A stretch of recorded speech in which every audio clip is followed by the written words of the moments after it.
Mic check 1 2 1 2. Mic check 1 2 1 2. This thing on? Loud Is this thing on? Can y'all hear me? I hear you. Hello world. Hello world. It's your man Jeff A. Smith jumping off once again on Jump Off Live. And welcome to episode number 14, right, JD? 14? 14. Okay. We chugging along, man. As always, you can tune in each and every Wednesday at 8 p.m. Central Standard Time, as you're doing right now, on our Jump Off Live YouTube channel. There you'll find all of our past episodes, original ads, and the Anything But interview series. Please be sure to also like and subscribe. Please be sure to do that. That's how we keep the party going every single week. You can also catch us on Zingo TV. That is channel 250 by downloading the app, which is available on the iOS and Google Play stores. If you're on the go, you can listen to us on Spotify and Google Podcasts. Shout out to all the fans in the chat. And as always, please be sure to keep your comments clean so we can post them on the screen. And also this week, we actually are having an after show, an after party. So join us after the show tonight for the after party, where we'll continue the conversation uncensored. No masks allowed. None at all. We raw faced on the after show. Raw facing. Raw. The link to the after party will be on our YouTube page. You may have to refresh your screen to get it. So that's it. With that being said, I'm joined by the rest of Team Jump Off. First and foremost, we have the man, the myth, the legend, that dude named Dave. What's popping, that dude? Hey, I'm good, man. It's another day here. Wednesday, we live here, so I'm ready to get this show going here. But I want to say shout out to my co-host Jorge and my other show, Boxing Now Podcast, also on the Zingo 250 channel as well. Yo, we're doing some things over here with the Jump Off. I was going to say Boxing Now is doing some things. Yeah, man. Yes, we got some big news coming up. I won't say it right this second here, but the crew knows. But once everything becomes more official, hey, I can't wait to put that stuff out there for you guys. Oh, man. Official tissue, huh? Mm-hmm. Yeah, fans, make sure you check out that Boxing Now podcast. It's a really great podcast. Even if you don't like boxing, still check it out. That's right. Hey, you ain't got like boxing to check me out. Oh, okay. No, I'm just playing. Hey, hey, you're checking us out, so why not check another hour of us? Hey, no. Exactly. Also, we have JD. What's going on, man? Man, I'm here. We got a wonderful guest on the show tonight, so I don't want to waste too much time. I'm here. I'm happy. Just ready to do this, man. Jump off once again. Yeah, you already know the vibes. Last but not least, we have Johnny Dangerous. Yeah, boy. It's gonna be a good one tonight, y'all. Hey, I want to take a moment of silence to give a shout out. I'm wearing my baseball jersey tonight. See my boy JD got on the Cubs gear. I got my vintage gear on in honor of the late great Hank Aaron, who just recently passed away. And I just want to take a moment of, to give him a shout out. He was born in 1934. He's a pioneer in baseball. He played from 1954 to 1976. Folks, is a list of things that he did as far as paving the way for African American and people of color when it comes to sports, period, but particularly baseball. And so I just want to take a moment of silence to commemorate the great Hank Aaron. All right, y'all. God bless him. Let's keep it rolling. Jump off. Most definitely. Thank you, brother, for that. So I'm going to kick it back over to that dude named Dave, who's going to intro our guest for tonight. Yeah, we're changing up the show this time here. Normally we have guests, we have it on a separate show, but we're doing a live show of our guest here. There's someone who I've known for a very, very long time here. And I thought this was very prominent because of what we're living in this day with COVID and us being in, lockdown, out of lockdown, the vaccine, the virus, things of that nature. So why not have somebody who is a professional in the field and someone who I trust? So I am bringing along into the studio here, Dr. Zoe Stallings. So here she comes in now, guys, into our Jump Off Live family here. Say hello to Dr. Zoe Stallings. Hey, what's going on, Zoe? Hi. Thanks for having me. How's it going, Doc? It's going well. Hey, what's up, Doc? Get it? I get it. Easy one. I got that one. Yeah. That's low hanging fruit. You know what I'm saying? Yes. Hey, Doc, it's really great to have you on the show, man. For one, want to give a big shout out to you for all the hard work you've done to get to the point where you are, and We want to bless you for where you're going, but man, you're a great representation for women, period, but women of color. So it's really an honor for us as men to have you on our show, on the Jump Off Live show. And we're very glad to have you. And ladies, please, if y'all got some comments or questions for Dr. Stallings, don't hesitate to ask her, man. It's just great to have this pioneer on here. Women are doing some great things. I told y'all women were doing things in 2021, and Dr. Stallings is a representation of that. So let's do it. I'm fired up. Yes, I love the energy. I love it. I'm a fan of your show. I'm glad to be here. I've known David for a long time, so full circle moment for us. Yeah, we go way back, and like I said, the people with my fellows here in the show here, we keep a tight-knit family here. And for someone who I've known since undergrad at University of Chicago, and knowing how hard you worked there, and then I know you transitioned to, was it Med Prep in St. Louis? Was that correct? Yes. Down in Carbondale, actually. And let me ask you this though: you didn't even get no college credit for. You took a whole year just to study to get to med school. Is that correct? Yeah, it's almost like just to take the MCAT. That test is a beast. So for anybody out there who's thinking about it, do not get discouraged. Representation matters, because one of the things that's difficult is having to navigate being sick, but explain to someone who's not from your culture what you eat, what you're about, how you view illness. It's so important when you have that relationship. Plus, the data backs it up that women, especially with mortality rates of newborn babies, they tend to do better when someone is taking care of them that is from that same background and culture. So representation matters. So study, get a mentor, get a good plan. I had to leave Chicago and sit down somewhere for a year to study for this test, because Chicago's a scene where you get everything. You can kick it Friday to Monday, kick it rest Tuesday and start again Wednesday. So I had to go into hibernation and study. That's my daughter. I remember that, yes. And from there, you went to Loyola, is that correct? Yes, I went to Loyola out in Maywood. So that's, Maywood is that west side connection, right? So you're in the suburbs, but not really. You're right there on the border of Chicago. So it was a great opportunity to learn, taking care of the underserved. I did a lot of work with violence prevention at Loyola. And the good thing about that experience was that I got into the communities and asked people, well, what is it that you want to see in terms of health? And people said, I want to see somebody who talks to me about what I need. The violence needs to stop, not just vaccines, but somebody to come into our communities and help us with, we were getting shot up. So, it was a big thing to talk about guns, Oh, that's awesome, man. You don't really hear about that angle. So that's very powerful that you were able to assist and provide insight and work from that perspective. Wow. Yeah. My daughter here is talking and she's curious, but it's hard to, as a mom too, and I've gone through the whole spectrum. And so when I see that violence and how some kids have PTSD and the trauma from hearing gunshots in their neighborhood, and we take that for granted, what that childhood is like. So when you see an adult who has certain behavioral patterns, you got to think about where it's coming from. Right. There's always a root there. Always a root. Now, from Loyola, you did your residency at West Suburban Clinic. Is that correct? Yes, West Suburban, right there on Austin Boulevard. Yep. And then from West Suburban, then you left us, and then you went to North Carolina over there. North Carolina. Yeah, I was so sad to see you go, but you're at Duke now. You have multiple jobs. I gotta say, to let everybody know that she is a true Jamaican who's had. I live up to the stereotype. It's stereotype for real. I remember when we were like 23 years old and she had like 4 jobs. So I'm like, how are we hanging out? You got 4 jobs. It didn't make any sense. I have one job and then I'm at that job thinking about the next job, but I stay busy. You got 4 jobs? Yeah. So you're in emergency care at Duke right now, and you've also started your own mobile clinic, if you could talk about that as well, correct?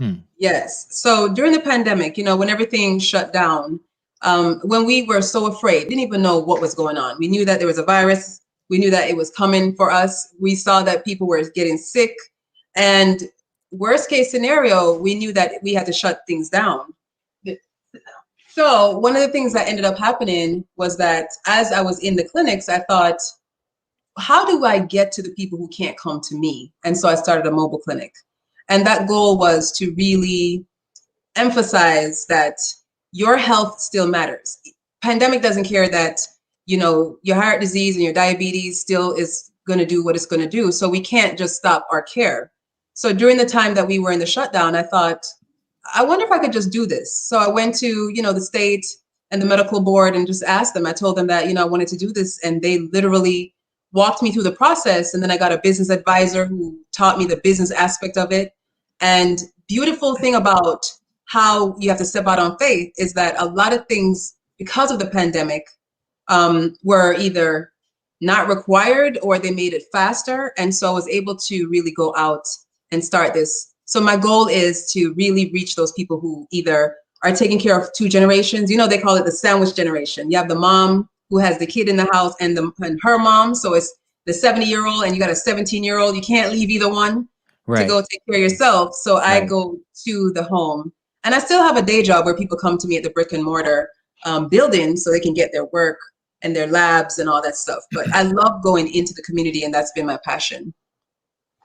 That's a wonderful combination of being forward thinking, entrepreneurial. It's so many different adjectives that are wrapped up into that. But the thing that stands out to me the most is that you're extending yourself in as many directions as possible to make sure that you cast as wide a net as possible to help folks, and that's a wonderful thing. Wow. Absolutely. That's I love it. I really do. One of the major questions I want to ask you now that we have gone through your little resume here, so everybody knows a little bit about you, especially regarding COVID right now, being a doctor and being on the fronts, I wanted to explain like your personal experiences of what you're dealing with the last basically 10 months, because people do not understand what's actually going on in the hospitals and in the emergency rooms, the private practices, etc. But firsthand his experience, and we've had many dialogue about it. So I'd like for you to expound on your experiences this last like 10 months. I remember in the beginning of all of this, I had a conversation. I have 3 small children, and not being sure how it would impact children and the elderly, but knowing that those are our 2 most vulnerable populations. I really had to have a conversation about what if I died, or what if I brought this home. My mother, who helps me tremendously with childcare, what if I did something and she died as a result? And so I literally had to talk. Here we are with 3 small children. I had to had that end of life conversation in my 30s about what if we died. I had to talk to my colleagues. I'm a part of a team, and we had to talk about what that would mean for our patients, what that would mean for them who are also parents and our staff members. Some of the people in my clinic have underlying health problems. What would happen to their families? So we had the conversations, and we were scared, but I really believe in faith over fear, right? So we just have to do this because we have to serve the people that we were committed to in this career, and we took on that role. So I wore my mask, and I have one here just to demonstrate. I spend 12 hours a day like this with a shield. And so when people say to me, I can't wear that, I can't breathe in it, that really made me feel like you just have to accept that. That's an act of privilege to say that you can't wear a simple mask. Come on now. When we know that, right? We know it saves lives. And so for me, a big part of that was I need to understand how to make this relatable. I need to go out there and show people, especially people, Black people and brown people, we need to really talk to them, because our frontline workers were dying, or people who worked in the industry, restaurants and so on, were dying. So I had to make sure that I tried to spread the word. So I want to take a moment, especially because you brought me on this show. I'm a fan of your show. Let's start with that. But I know for a fact, I hear it all the time, but I'm wondering how many people think that this whole vaccine thing is a hoax and you don't want to get it. Where are your views on the vaccine? I was gonna say, like, I don't think it's a hoax, right? But I am skeptical of it. Like, I feel myself going back and forth on it every day. Like, one of the things that I was like, as soon as Dave told us that you were available to come on the show a few weeks back, and then we finally were able to get it scheduled, like, I was beyond excited, because I was like, we can finally ask some of these questions and get somebody on with some knowledge, because a lot of times I go on and I freestyle and I talk about different things. But I really want to hear how a doctor actually feels about the vaccine. And I saw the picture of you getting the vaccine. So my first question would be, are the side effects that we hear about, how widespread are those? Like we hear about people having all sorts of wide-ranging side effects, from severe like Bell's palsy all the way down to just muscle soreness. So how severe and how widespread are these side effects? That's an excellent question. So before I answer that, I want to talk about how the studies work. So when you are doing a trial, every single symptom that a person has during the trial is counted as a side effect. So let's say you have 42,000 people in a trial and a bunch of people go to White Castle during the trial. Uh-oh. Then all of a sudden, diarrhea will be a side effect. Right. So what happens during the trial is that they do write down and track people the entire time. When the patients who are enrolled are in these trials, not only do they not know what they're getting, they're called double-blinded trials. I don't know what I'm giving, they don't know what they're getting. And that means that if you think you're getting a sugar pill, you'll feel fine. If you think you're getting a vaccine, you'll feel sick. And so that creates a space where you really didn't know what you got, so you're not likely to, kind of assume that you're sick inside, mind over matter. So when we filter out some of those because we blinded the people giving it and the people getting it, then we track down every single symptom. The frequency of severe illness is still very low. So what they study as success for a vaccine is that 95% or more people should be free of the major impact of COVID. So we're not going to see those people with respiratory distress as much. You will see the achiness, you will see cough and cold and runny nose, you'll see rashes, you'll see body aches, because your immune system is gearing up to make your antibodies, and that is how your body works. When you're making antibodies, you feel a little sick, but you should not have the moderate to severe COVID-like manifestations. So you shouldn't be having the blood clots like people with COVID do. You shouldn't have the heart attacks and the stroke. You shouldn't have the blood pressure problems, the kidney failure, the respiratory distress, the problems with your toes having blisters. You might have mild symptoms, but not moderate to severe. So when we look at that scaling, if we look at all the people who get the vaccine in the trial, the number of people with severe symptoms is still quite low, which means it's a good study and a very safe vaccine. Awesome, man. Awesome. Like that's exactly the type of answer that I need. And the sad part is that it's really hard to find that information just broadcast and blasted out on television, or just scrolling through your Facebook feed, or just scrolling on Twitter. You can't really find somebody who's able to concisely put it out there like that. Yeah. And a lot of times people aren't willing to go that extra mile to go research themselves. So personally, I'm just glad that you're on here to disseminate this to our audience, because if I struggle to find that information, I know that there are tons of other people who do the same thing. Right. And see, I will say I take this responsibility it's so important. Here's why. I am Jamaican, right? So not only am I a person who wants to do the more natural thing, but I'm from a very paranoid country. Jamaicans are paranoid. And so because of that, my thought was, let me do the research for myself, right? And I want to understand not just what the health system is feeding me. I am very aware of what has happened in terms of the ethics of medicine, that, Black people were being researched upon, people in South America, prisoners were being used in terms of skin research, or burned them to figure things out, babies, slave babies. So I understand that history. And for me, I'm also a skeptic. So I didn't plan on getting the vaccine. I said, you know what? I'm going to push this as long as I can, because until they write me and tell me at my job I need to go home, because that's usually how I do vaccines. I wait till the last minute. And then I thought about it and I said, two parts of my brain. So the science part of my brain needed to understand, how are we going to get through this together? Right. What are we going to do with this? And it seems so new, but truthfully, now the conspiracy theorist in me is like, is it new? What's all this going on? Yeah. So when I did the research, it really isn't that new. We had SARS in 2002.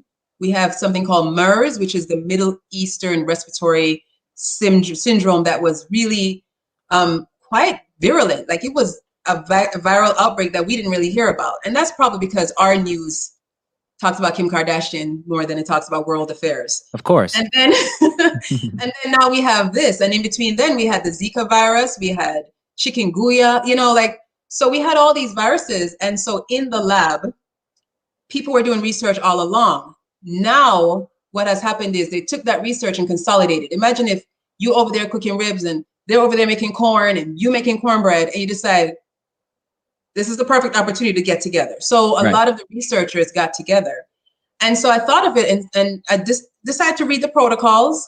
And normally in research, you don't have representation of Native Americans, but in many of these trials, they were included. You don't have many older people. There are people in the studies that are over, 90s. There's a 93-year-old enrolled in the study. You really won't see pregnant women, but some people got pregnant during the trial. So there is still data about pregnant people too. So one of the things I liked about the trials they were doing, is that it included a wider variety of people than I normally see. And it also started with healthcare workers who are already out there and exposed. So you're looking at a very robust trial. But then they took things and they were smarter about it, because what they did, they said, do we have something like this? We do. Because of SARS in 2002, they already had research. They just built on that. So I got that reassurance. Now, here's the other part of it. Who's going to kill off grandma? I mean, are you going to make a vaccine and send it to a nursing home and kill off like 90,000 old people? And who's going to kill off the doctors? Just saying. Illuminati. So I just thought to myself, right. They're going to create something to wipe people out. I was just thinking, you're not going to target, like, for instance, the health system where I work, they gave 12,000 employees this vaccine. So let's say that it's a vaccine that, you hear on the internet is going to give you the disease and it's going to kill you and make you mutate. Science is not going to kill itself. So the people who are taking the vaccines are the people who are working in healthcare and doing research. And I just look at it as, this is something we need to move quickly, because if we don't move quickly, we're going to have to create even more vaccines to try to catch up, because nature is moving faster than we can move. So now the point is, we have to mobilize people to get it in their system that something has to happen. Either we all shut down, sit at home and wear all of our masks and wash our hands and stay in a little bubble, or if we want to go back to life as we know it, we have to do something. And the closest thing we have is going to be some kind of a vaccine. So it sounds like it's almost, it's incumbent upon us to do it, because if not for yourself, you're taking it for the team, the human team. You know what I mean? To make sure that we're not only protecting ourselves, but protecting humanity at large.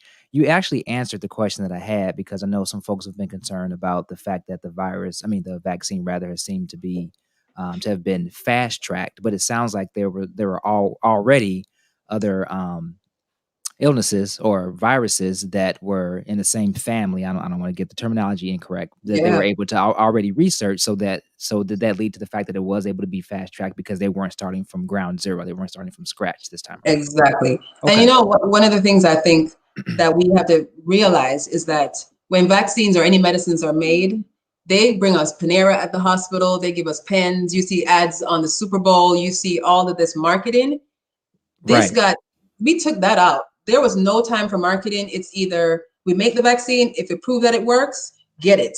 Because that's the attitude of the health system. There was no need for us to have ad campaigns, because not only that, we're not charging people. So why do you need to advertise? So they really went from lab protocol to human, they normally do animal models, then humans, and then let's get it to the public. So that's how the FDA does the emergency use authorization. So that's why it seems, when we think about it, truthfully, we could be doing this all along for medicines. Why are medicines so expensive? Billions of dollars spent on Super Bowl ads and NBA playoff ads for Pfizer and all these other companies, when in a pinch, it happened. We got the medicine to the people very quickly. So now it seems like a hoax, when all along, that's how it should have been. That's just my little take. So that's kind of a silver line. It's kind of setting a precedent saying that, hey, it is possible to do this without all the bureaucracy and all the red tape. Your grandma who has pancreatic cancer, she's waiting for something to come to market for years. She dies before it comes to market, because they got to do all these FDA trials and get it authorized and market it and sell it. And it's thousands of dollars. But in a pinch, we can get it out. So it's not that this is a hoax. It's that the other ones could be better. That maybe that's a little shady and unethical. Yeah, I was gonna say that's the problem. That's the problem. If this can be the sort of proof case that can show that you can whip something up like this and be able to help millions of people, why can't that be done otherwise? Exactly. Had more than enough time to try to get it figured out. So I think you just started something. I feel like I did. Man, I know I said Illuminati earlier, but you know, they might be watching. Right. I feel like, wait a minute, cut the mic. Right.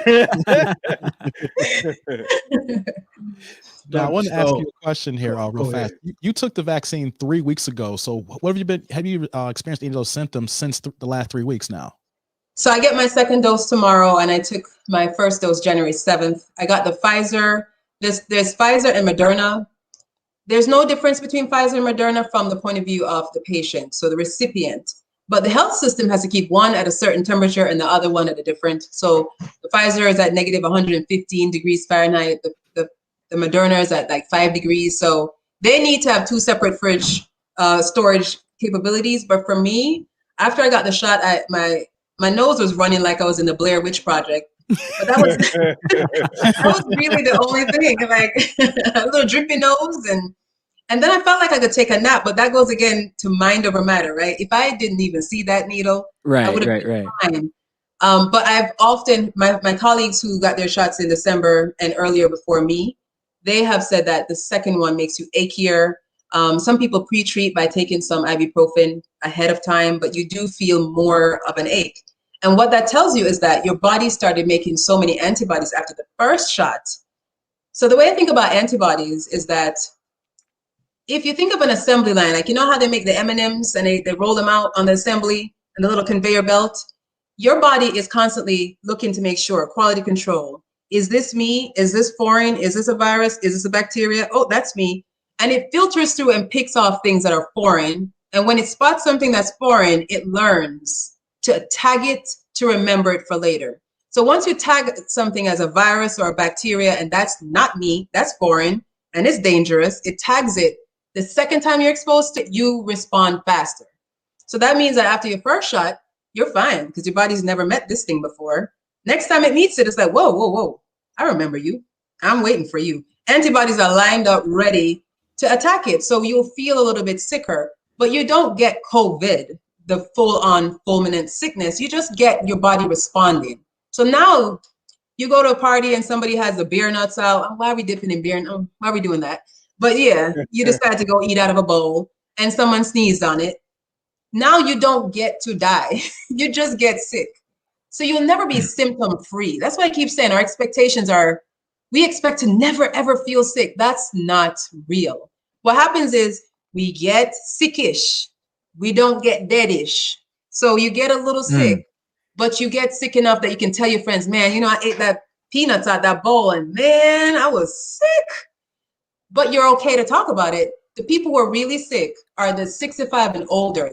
And the babies who have smaller airways, those two areas get the sickest. But the people who are 18 to 35, those are the most cases, but they're mostly fine. It's the extremes of age that are sick.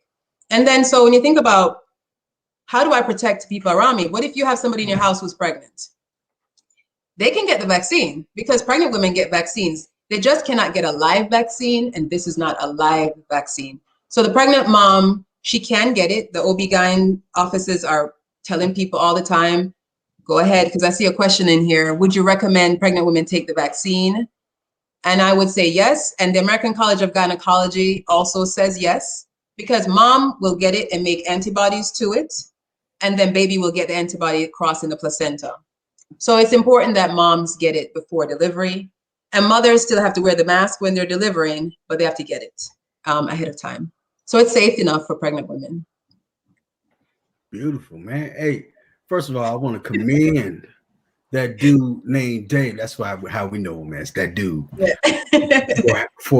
for inviting you onto the show. You are answering so many questions. Rapid fire. That a lot of people have had, particularly our community and our viewers. So this is really beautiful what's unfolding. I've been sitting back here just watching and listening. You answered most of my questions, but I do have a couple of other questions that I have for you. Everything that you've been saying has been promoting the vaccine, which is a great thing. My question to you, and I'm sure a lot of the community has, is do you see this becoming a mandated vaccination where where the government says, hey, everybody has to take this vaccine or else?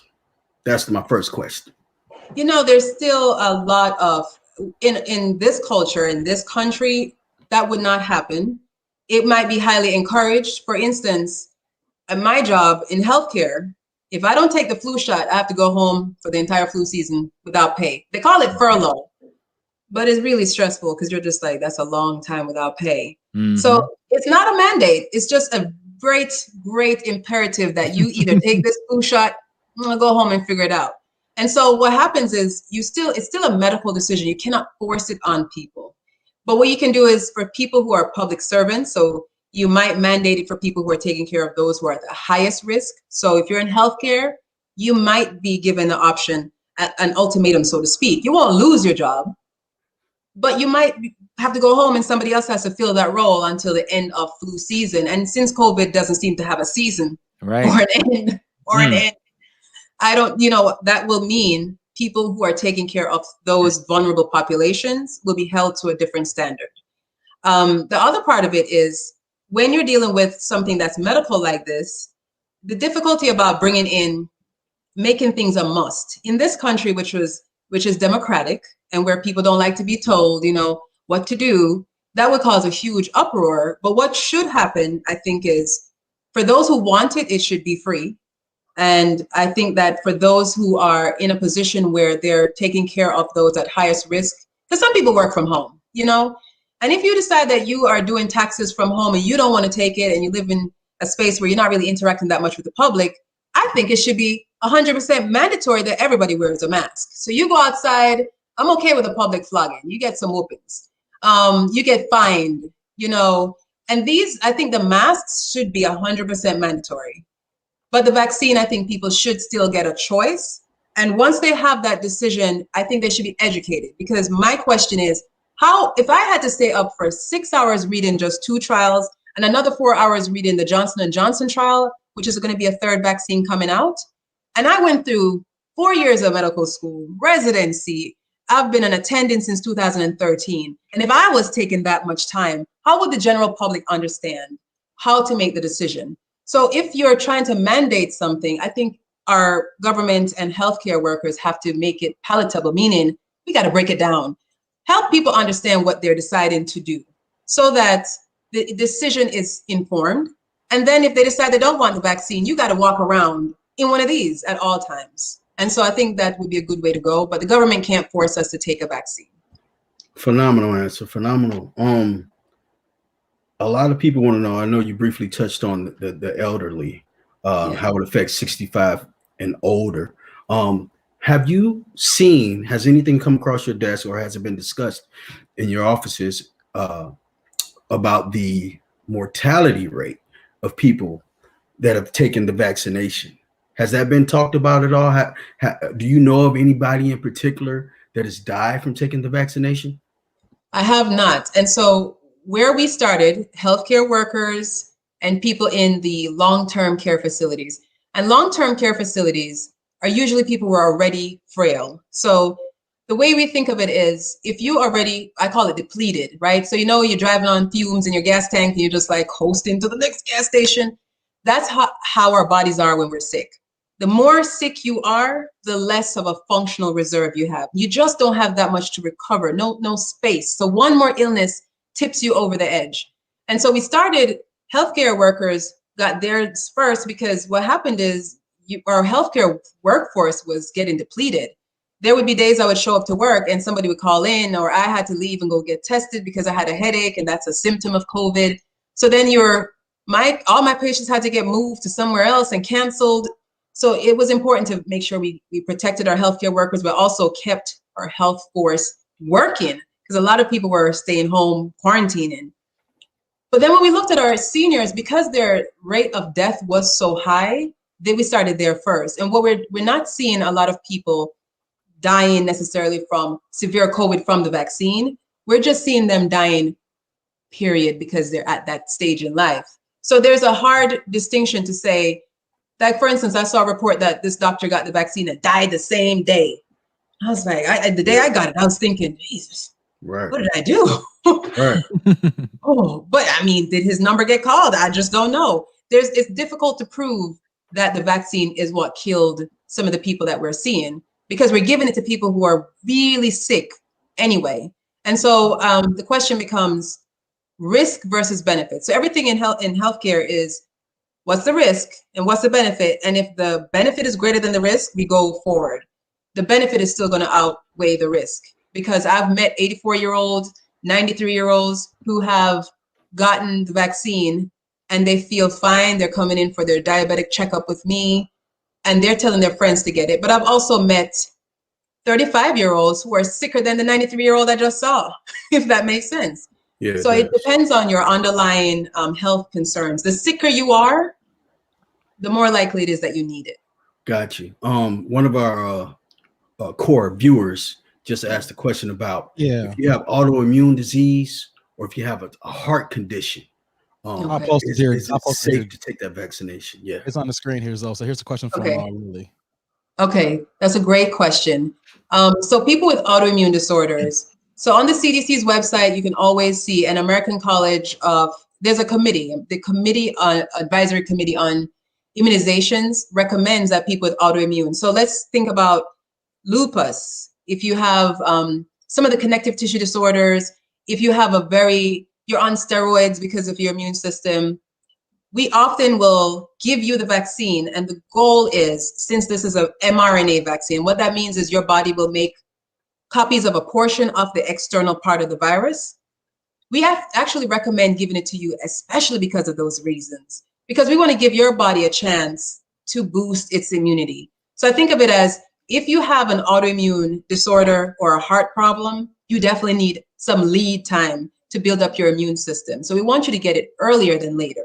So those people who are like, I'm gonna watch and see a couple of years. Maybe I'll get it in 3 years after you've made the third one. We're not talking about a Toyota Camry. Okay? We're not gonna wait for the third Tesla. We actually want you to get it earlier because, and remember, I don't work for the drug company. I did my research myself. I took it myself, but I think of it as your immune system needs the extra support because you're less likely capable of fighting off full infection. So we want you to take it. Your bone marrow will make the things it needs to make. Your T cells and your B cells and all the things in your immune system will take it. It's just a matter of discussing it so you're comfortable and you know what you're taking. Because if you're taking something because of peer pressure, you will wait all night long. You'll Google it. You're like, oh, I'm going to die. Right. Your blood goes up. You need to understand why you're taking it, how it works. So it's a great conversation to have with your primary care doctor. And when you roll up to get the vaccine, the people there giving it to your healthcare workers, so you can ask questions there too. Got you. Great answers. And my last question, I know I'm hogging the questions right now. No, you're good. This is a real quick one. Yeah. Our viewers have done a little research and background check on you. And in regards, nothing major, but in regards to your mobile medical center, they actually said when you went to the dealership, you had an option to either get to choose as your mobile medical center, either an Astro van, a wide body Dodge Magnum, but instead they said you chose to get a Mercedes Sprinter. Oh yeah. Yeah. Is there any particular reason why, Dr. Stallings, you chose a Mercedes Sprinter? We know you're out here in Chicago. Yeah. Yeah. And they said you got 4Gs on it. So what made you choose a Mercedes, Dr. Stallings? So I will say the Mercedes Sprinter, hands down. I got the extra large Mercedes, fully loaded. All right. On them things. Yeah. And I will say I wanted to make sure that as I'm pulling into the community, I needed size matters in this situation. I wanted to get the capacity to put a full-on exam table. I wanted it to have the full experience so that when you walk into my Mercedes mobile clinic, you still feel like you're in a doctor's office. And I was able to accomplish that. So it is fully loaded. And so one of the things that I enjoy about that too is that Mercedes, the company itself, they've been putting all kinds of stuff in the back of those Sprinters. So when I talked with them, they were so supportive. They were able to say, you know, you're going to be making this thing and you're going to have it in the shop, putting stuff inside. you don't have to pay anything for the first couple of months. And so I liked how they worked with me as a minority female. But also, I like to stunt. You know what I mean? I was about to say, even help and stunt at the same time. I was waiting for that one, Zoe. Come on now. You trying to be dramatic. So Come on, I've known you too long here. I'm light. A little bit, you know. So light. Come on now. Get you some syringes with the logo on it. You know what I'm saying? Right. If you're out here in Chicago, you got to have some swag. Swag is like forced up on you. And so, folks, if you in the community and you just happen to see a Mercedes Sprinter on 30-inch 4Gs bumping some Twister, and some do or die, adrenaline rush, right? As you the uncut version, it's gonna be Dr. Stallings up in there. She ain't driving. It's wood grain everywhere, folks. Get up inside of there. It is wood grain everywhere. Oh man, you might get a splinter. You might get a splinter. Come on now. For Zoe, it might be Sean Paul, not the Twister. That's right. Oh, okay. Just give me the light. Give me the light. So if I rolled over there, if I rolled up with a bicycle and with a little push cart in front of it, trying to hand out my version of the vaccine, that wouldn't be acceptable. To be honest, I tell people all the time, at a certain point, everybody needs to be all hands on deck. You know the dude that sells the corn over in Little Village? Yeah. He's going to be giving out that vaccine. Like, come on now. He needs to be giving out that, because he got a cooler in there. So yeah. You're going to have a cup of corn and some syringe. You get your corn with the Chihuahua cheese on it and your vaccine. Wow, get your little elote and a little. Okay, I respect it. So I mean, Zoe, you got a plug then? I mean, a vaccine plug. Put me on. Hey. That's next. What's funny is I'm one of those proactive people. So I emailed the health department and I said, I see y'all are struggling getting people out there, but hey, you could use me if you need to. One of the things that's important is that, we've been through some things in this country, and our last administration wasn't the most transparent. And since I got my vaccine, I'm ready to really step up to the plate and say, hey, if you need me to talk to some churches and talk to people, I'm okay doing that. And so one of the things that's important is that each one teach one, tell people, it might be, don't argue with them and cuss people out, but it's important to just share the knowledge, because a lie makes it around the internet in seconds. And it takes years to undo that. People still think Barack Obama wasn't born in the US. So, right. He wasn't. He said he wasn't. He wasn't. What? That's what they say. The people that seized the Capitol say he wasn't. So, we can't undo the lies. And so when people started to talk about the vaccine in a way that either misrepresented the science or was just butchering science and didn't even involve science, it takes a lot longer to really undo that and to get that trust. So that trust is important. So yeah, the guy who sells the corn in Little Village can hook it up. I trust him.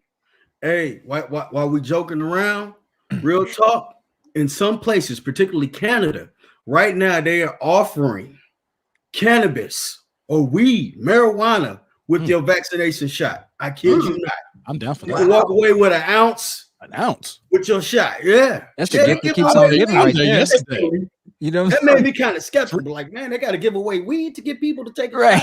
Trios. Oh shit. Hey, who are they targeting? But maybe they, think about it. It does. Medical marijuana has a lot of benefits for anxiety. So guess what? Here's this shot. Take this to go chill out. Just saying. That seems interesting. I have to look into that. Yeah, please. That's the yin and yang right there. Mm-hmm. They're gonna have you as an advocate for it. So watch out. If they're getting it from Jamaica, I support it. Right. I have two. Can I get to that first, Jeff? Yeah. I pull this up here. Here we go. Should a person with Crohn's disease? Okay, yeah, receiving Remicade treatments get the vaccine. So yes. So I believe that even if you're on an immunosuppressant, that's actually a qualifier. So let me just rattle off a couple of the major health conditions. So pregnancy does not exclude you. The only people who are excluding right now are 16 and older can get it. Less than 16, we're not giving to them as yet. So if you're 16 years old and older, you can. The high risk conditions that we think about are if you're on immunosuppressant, so long-term steroid or medicine that suppresses your body attacking itself, so autoimmune disorders. If you are a cancer patient, if you are a smoker, if you have alcoholism, diabetes, high blood pressure, heart disease, those are all reasons that you should get it. Asthma, for those in Chicago got a lot of asthma, I know that. Those are reasons to get it. And if you think about the conditions I just rattled off, a lot of those affect people of color at the higher rates and in the worst outcome. Because remember, I just said diabetes, high blood pressure, asthma, right there, those three. We are talking about a huge segment of that impacts minorities. Then when we add in the autoimmune disorders, cancer, smoking, alcoholism, we're adding in, pregnancy. So the only people right now that we're saying no to are people who have had what's called anaphylaxis, your throat closes. If your throat closed after a vaccine in the past, doesn't mean you can't get it. It just means we might need to watch you with an EpiPen and a machine nearby in case you stop breathing. So we're not saying no, you can't get it. We're saying you don't want to just roll up to a drive-up center. You want to tell your doctor you're thinking about it and they'll arrange for that. If you have what is called Guillain-Barré syndrome, which basically means you get a paralysis from your autoimmune, your immune system, and you've had that before and survived it because you had, as a kid, a vaccine and you had the reaction where you got paralyzed. Okay, let's talk about the special situations. You may not want to get this. You need to talk to somebody about how you should get it. 16 and young, 16 and older, but if you're 15 and change, you can't get it because there was no research to support your age group. It doesn't mean it will kill you. It just means we don't have any data. So at this point, I can't think of any reason not to discuss it and any reason you shouldn't get it. I think COVID has been killing people. We're talking over 400,000 dead bodies. 400,000 dead bodies is almost South Holland. I'm like, oh man, South Holland. The Hamlet. Oh, Yeah, three of us are from Harvey, Dr. Stallings. Yes, just so you know what it is. You know what's going on. That's like, we are telling people how deadly this is. Yeah. And sometimes we need the visual that when we saw what happened in Brooklyn and in Queens, when we saw Arizona, El Paso, Texas, I have a friend who works in the military, Gary, and he's telling me about the numbers are just skyrocketing. We're talking about the West Coast is suffering. North Carolina, here, our numbers spiked after a couple holidays. And we have some stubborn people who just say, oh, I'm not wearing that mask, I suffocate. I just feel as though the vaccine is an option that we really need to take the sting of negativity and fear away from it and look at, I'm afraid of COVID. That's what I'm afraid of. I'm afraid of COVID. Anything you bring to me, if you come to me and say, okay, I got this thing and it works 50%, I'll take it. But you're telling me it's 94% effective? I'm good with those numbers. 94% effective is great for me. And it's what I recommend for my parents. I signed my parents up. And my father is I grew up with a Rastafarian daddy, and he doesn't play that. Yeah. So the fact that he's on the list, my mom's on the list, it's very important that we emphasize that we don't have time to wait for the third iteration of this vaccine. We got to get it as soon as possible, collectively. I have we have 10 minutes left in the show too, just so everybody knows. I have two quick. Yeah, time flies when you're having fun and you're being enlightened. Yeah. And taught a lot of great things. So two quick things based upon what you said. I personally have a shellfish allergy, so I do have an EpiPen. I haven't had an outbreak since I was 18 years old, but I did read that people who have certain allergies may want to be careful. So me having a shellfish allergy, am I still okay to still go ahead and get it as long as I'm monitored at the site?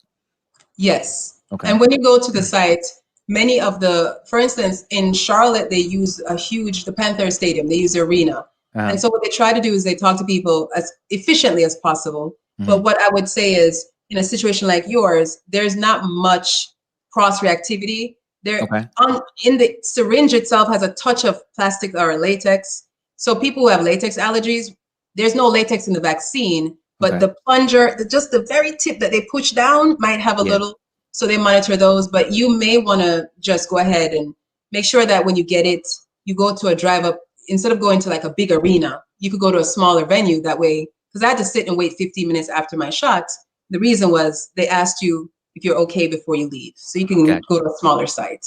Okay, thank you so much. And the second question is, can you speak a little bit to, so in the Black and Brown community, we have a lot of these underlying health conditions. And I Yes. think it's important to get in front of these underlying health conditions. So when things like coronavirus and these other things pop up, our body is already better equipped to fight them, Right. to fight them naturally. So are you doing anything as far as educating the community on just better eating habits and really getting in front of these conditions that they are inflicted within our community?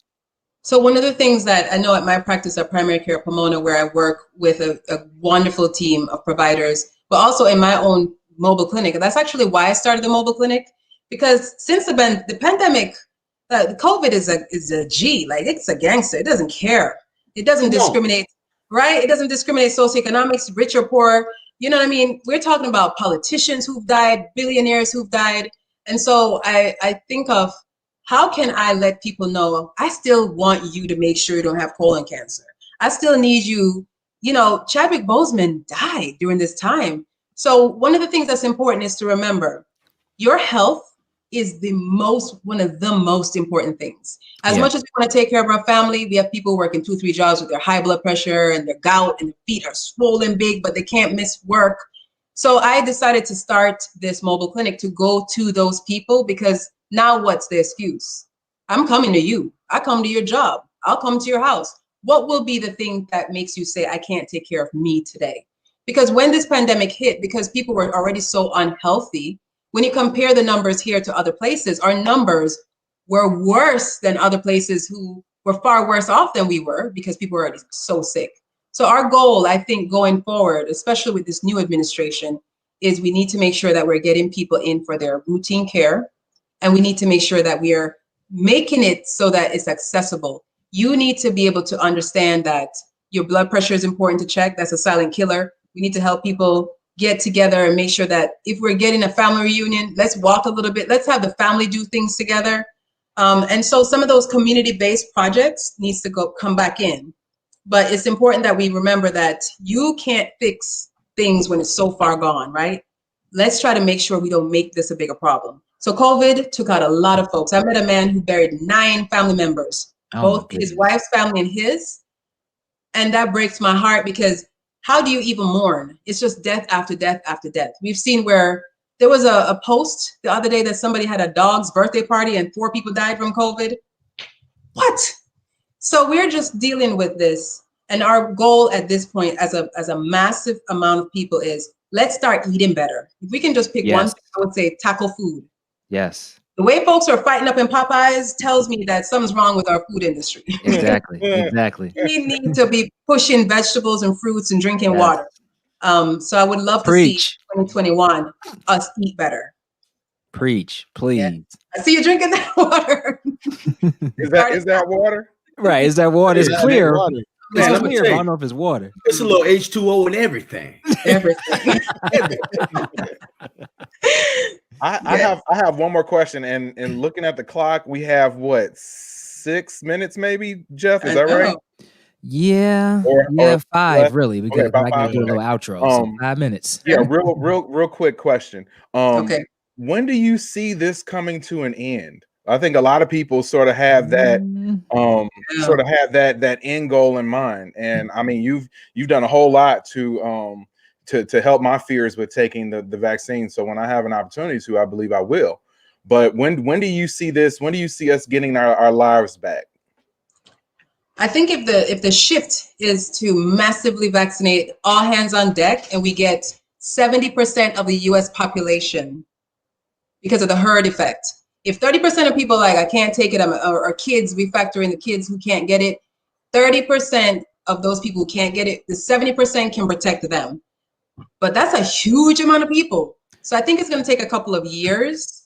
And we have to be committed to staying in these masks even after we get the vaccine. So even though I got my shot, I still have to wear a mask. So a lot of people will get their vaccine and stop wearing their mask. We know that. That's not the right thing to do, because the more that we allow this to mutate, the longer we stay in this situation. So I want it to be sooner, because I want to go to Caravana in Toronto. I want to turn up. I'm tired of being in the house. But I think it's going to be a couple of years. I really do. Optimistic. That's me being optimistic.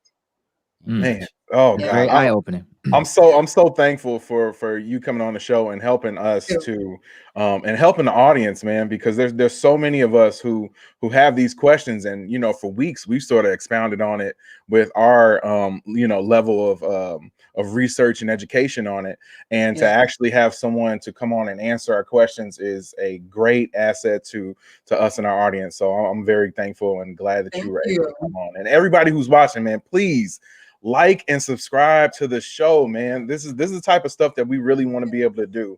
Yeah. We love to crack the jokes, and we're gonna start those at about 9:05 tonight. Yep. At the after party. After After party. So party, if you, yeah. if you No like this, mask. No mask if you Let's allowed. go.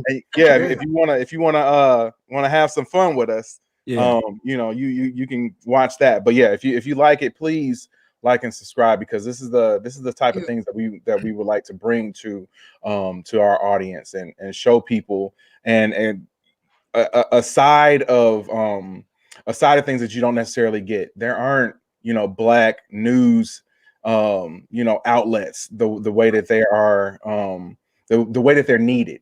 And I think that when you can have it come from black voices, it does help our community. So I'm just thankful that you were able to come on and help us tonight. And I'm so glad, when David told me about, first of all, I love the show, like I said. And when he told me about just, hey, would you like to come and talk? I was like, yes. 2 reasons. One, David's my boy. We go way back. He had his Fast and Furious car. We used to drive around Chicago. But also, a big part of it is that I like that you are talking to people who need to hear this, right? So that's the main thing. And if anybody wants to get more information, they can message me. I'm on Instagram at Must Clinic.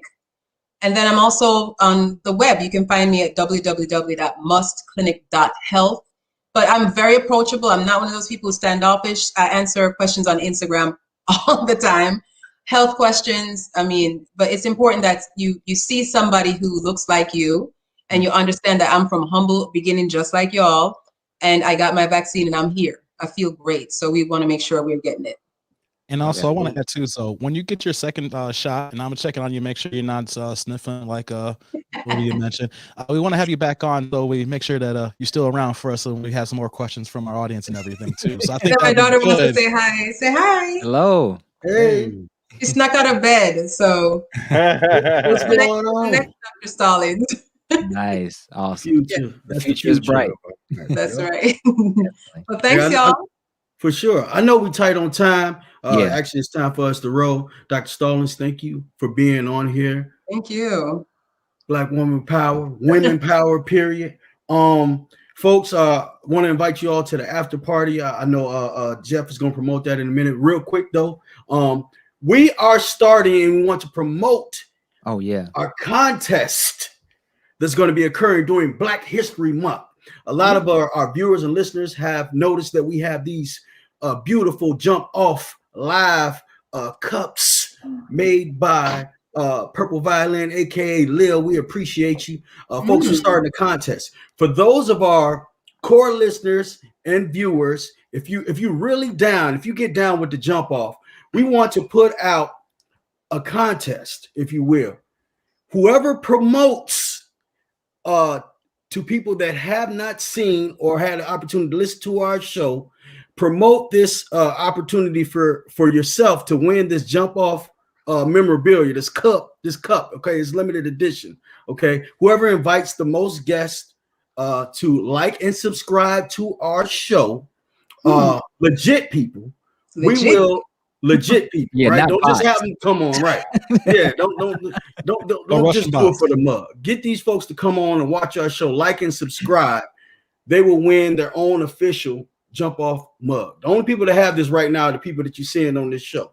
Okay, and so promote this. We'll talk about it more in the after party, but I just wanted to get that out there. We're gonna have this contest, and Dr. Zoe too. We want to invite you to the after party as well if you got time. If little Miss Stallings allow that, we'd love to have you on. So anyway.